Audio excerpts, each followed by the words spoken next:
Hello brains! Happy Valentine's Day! This is our first Valentine's Day as husband and wife, so Edward and I thought that we might answer some questions for you guys about our ADHD relationship. And look! We got you a puppy! This is Chloe. She is about 9 weeks old. She is part dachshund, part pug. It's a little puppy rescue. And she'll be helping us answer questions today. I asked you on Facebook and Twitter if you guys had any questions about our relationship or ADHD relationships in general, and here's what you asked. Ready to help us answer questions, Chloe? Good girl. Megan K asks, does the possibility of passing ADHD onto your kids affect your decision whether or not to have kids? Yeah, we've actually talked about this a lot. We are aware that it's very likely that our kids will have ADHD because it runs my family. We both have ADHD. Yes. So we've kind of come to just accept that that's probably gonna happen. I'd probably be a better parent to an ADHD kid than a neurotypical kid at this point. Watch, cut to like 2 years later. We're like, we had no idea. No idea. How do you guys do this? Christina C asks, are you afraid that if you have kids, your ADHD or their ADHD might be too much to deal with? I'm more nervous about my ADHD getting in the way. I'm worried about the kind of parent that I'm gonna be able to be if I'm like off in a hyper-focus zone for like 2 days. Like, will I remember that I have a kid? Like, it's just, I'm nervous about that. Yeah, so the answer is like, yes, but we're gonna do it anyway. If you guys have advice, let us know. Diane F asks, if your partner isn't good at priority setting, how do you keep from nagging them about chores without letting the chores get out of control or taking them all on yourself? I relate so much to this question. It happens a lot where women try and take on all of the mental load and then they end up in a position where they either do everything themselves and they have to kind of keep nagging to have that help happen, or stuff just doesn't get done. There's a great article that we read about the mental load of the household and who tends to take it over. The article changed the way I looked at everything, because to me it was always like, well, I will take care of the things that I feel like are important and she'll take care of the things that she feels are important and we'll be fine. But that's not necessarily the best way to work in a partnership. Both of us have to be happy. If it doesn't work for both of us, it doesn't work. You just have to acknowledge that both people have a right to be there. They have a right to be happy. And what's the best way to get both people's needs met? And how can each person compromise a little bit to make sure that everybody's happy? Angela S asks, two very different brains living under one roof. How do you play off each other's strengths to continue to grow as a couple? Part of it is playing to our strengths, like literally like you do what you're good at, I'll do what I'm good at. But part of it is we've been rubbing off on each other a lot. Yeah. I'm learning how to relax and enjoy myself even if the work's not done. And I am definitely learning that like, oh, the work's not done. Maybe it's not time to relax. Rosemary C asks, how do you set a realistic budget together with ADHD? I have a lot of trouble going overboard. Me too. Married couples, one of the biggest things they argue about is always money. We have the coolest marriage budget system in the world. Basically, all the money just goes into one pot. We have a list of all the bills that we're gonna have, and that's the stuff we take out first. And then we basically each get an allowance each week. And here's why we do it this way. One, that means each person gets their own money to spend, and nobody gets to tell them what to do with it, so you still really feel independent. Two, if you overspend, you've only hurt yourself. And because it's weekly and not every 2 weeks, worst comes to worst, you've got like a day or two where you're like, I'm gonna be eating sandwiches. The challenge that we still have to solve is what do you do when unexpected expenses come up, like a puppy?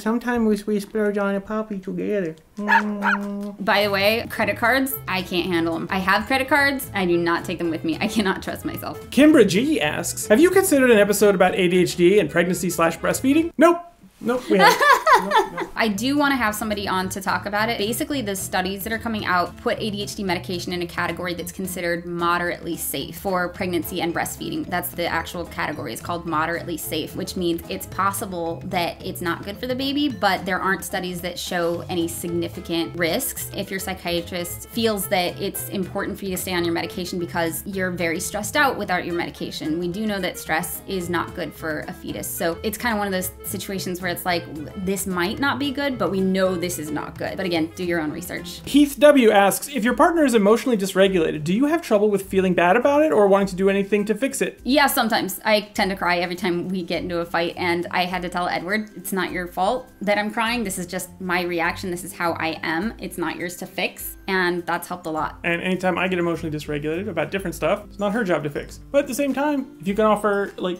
compassion to somebody or you can just be there for them, that's cool, as long as you know it's not your job to fix it.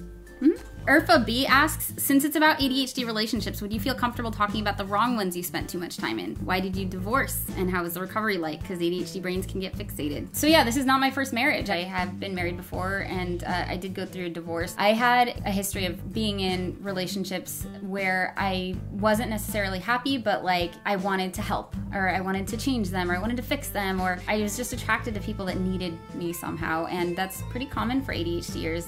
I guess you get those dopamine hits from being needed. And I think I tried to make relationships work long after it was clear that they really didn't. And in this particular situation, I did. I really tried to make it work. If it didn't seem like it was working, I just tried harder and harder. And it wasn't until after we were married that I looked at him and I realized, like, he's still not happy. Like, this is still not working. And I realized if it hasn't worked yet, it's not going to. And it was a really painful decision, but I'm glad that I did end it. But my biggest regret was not ending it sooner. And I didn't want to end it sooner because I didn't want to hurt him. I didn't want to give up on the relationship. But I realized later, like, it's not fair to them. Like, if you know that you're not happy in this relationship, it's better to be open and honest about that and not make them feel like it's okay just because you want them to be happy, because in the long run, they won't be.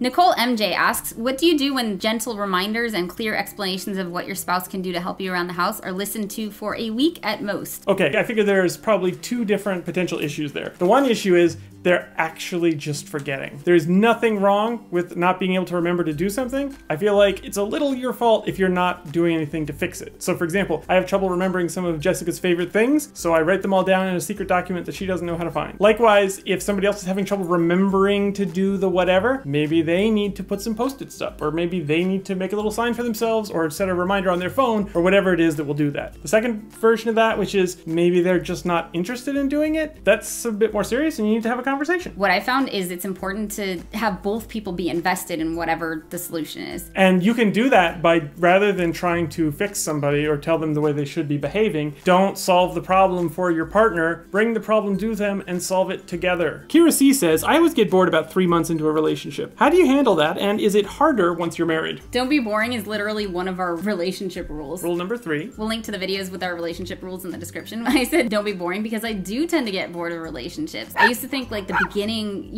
infatuation phase, like when all the dopamine's going off in your brain, like that's the most exciting part of a relationship. And like once that was over and I felt like I knew the person and it just wasn't exciting anymore, like I'd kind of be over it. I think part of that is getting independent time. That's one of the biggest ones I feel like that we had to work on initially, was coming to understand that needing time away from your partner is healthy, not wrong. Also, not making your partner completely responsible for your entertainment, I've found is helpful. So like now that we're in a good, solid relationship, like I get a lot of excitement over adopting a puppy or having a YouTube channel or whatever it is. Like I challenge myself with other things so that the relationship doesn't have to fill that void of like, hey, I need something to chew on, essentially. Like I need something to entertain me. Katie N asks, does being married feel different at all? Let's answer this on 3. All right, ready? Okay. 1, 2, 3. Not really.